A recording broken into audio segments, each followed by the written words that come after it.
Uttar Pradesh assembly के monsoon session 11 से 14 अगस्त तक चलेगा और इसी को लेकर आज कुल जमाती मीटिंग भी हुई है, जिसमें अपोजिशन ने सेशन की मुद्दत बढ़ाने की मांग की।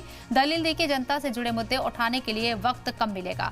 मीटिंग में वजीर आला योगी आदित्यनाथ के साथ बरसर-ए-इख्तियार जमात से ओपी राजभर, संजय निषाद और दीगर लीडरान मौजूद रहे, जबकि अपोजिशन की तरफ से अपोजिशन लीडर माता प्रसाद पांडे और कांग्रेस लीडर आराधना मिश्रा मोना शामिल हुई।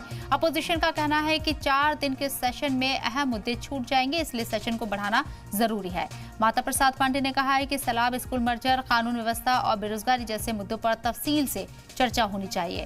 वहीं कांग्रेस लीडर आराधना मिश्रा मोना ने इल्जाम लगाया है कि बरसर-ए-इख्तियार जमात विजन डॉक्यूमेंट जारी कर अपोजिशन को उलझा रही है और चर्चा से बचना चाहती है। अपोजिशन ने सेशन को 14 अगस्त के बाद भी जारी रखने की मांग की, ताकि इन मुद्दों पर गहन चर्चा हो सके।